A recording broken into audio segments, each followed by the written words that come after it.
Hello everyone, thank you for watching this video. Welcome to my channel. I'm Archana Kamath, and as you have read about it in the description, today we are going to talk about a very tragic incident which took place on 7th of May 2020, which has claimed around 13 lives as we speak now. It has affected more than thousands of people. Yes, you have guessed it correctly. We are talking about the Vizag gas leak. So before moving on further, let us understand what actually happened. So this incident took place on 7th of May 2020 around 3 a.m. Indian Standard Time. It happened in the R.R. Venkatapuram, Visakhapatnam district. It is situated in Andhra Pradesh, India. So not only in this area, it has affected around 5 kilometer radius of its vicinity. These are around 5 villages: R.R. Puram, Venkatapuram, BC Colony, Padmapuram and Kamalaparelam. So as I already said, it has affected more than thousands of lives. 325 people are all being treated. Many elders and children are being affected by this incident. So naturally the question arises, who is responsible for the leak? Was it due to an accident? Was it a human error? Was it due to negligence? Was it because they did not follow the safety protocol? Was it because of some maintenance error? We never know. But this incident is one of the largest industrial disaster which has happened since 1984. Yes, I'm talking about the Bhopal gas tragedy. So now let us understand what happened. This gas leak was due to the styrene gas leak. Now styrene is a hazardous gas. It is a very important commercial chemical which is used for making plastic, for making paint, synthetic rubber, insulation, fiberglass, automobile parts, pipes, food containers, disposal cups and so on. So it is a very important chemical. But now to make sure that the styrene does not polymerize, TBC, tributyl catechol is added so that the temperature is maintained and the polymerization process doesn't happen. We all know the lockdown period is going on. TBC was mixed, but maybe due to there was some problem during the mixing, maybe there was some problem in the cooling process, or maybe there was some problem in the maintenance of the storage tank, but it did not get mixed properly. Hence the polymerization occurred, the cooling process did not take place. This led to an increase in temperature and gradually vapor pressure increased inside the chamber. This led to the failure of the valve and vapor started coming out of the styrene monomer storage tank, and eventually it led to the gas leak. Yes, it is very terrible. Many people fell unconscious on the roads.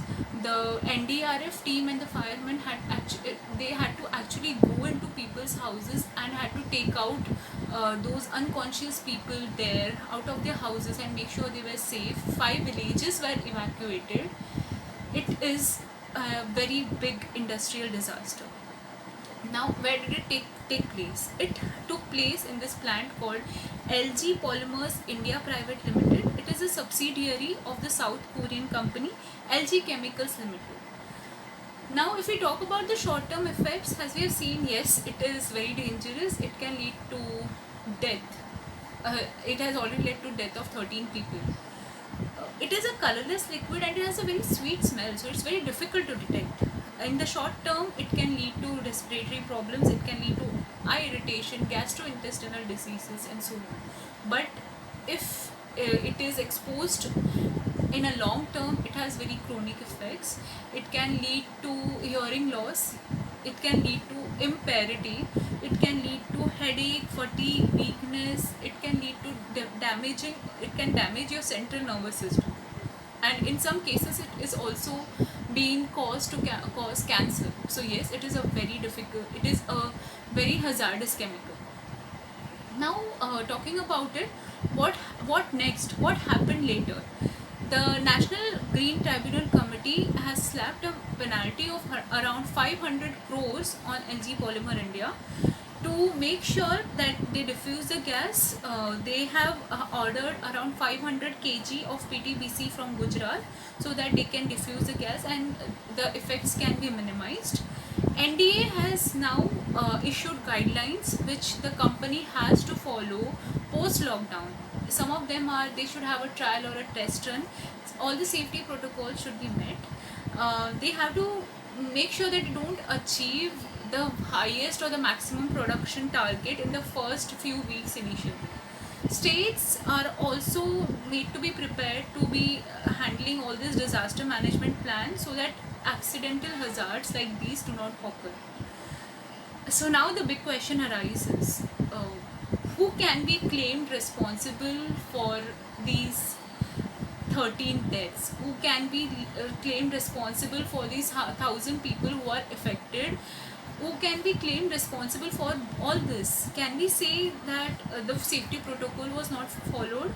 Can we say that we haven't yet learned from the 1984 tragic incident of Bhopal gas tragedy? Are we still lenient when it comes to environmental and safety clearance?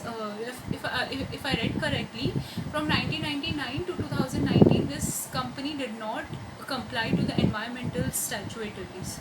So, yes, it is going to lead to long-term effects.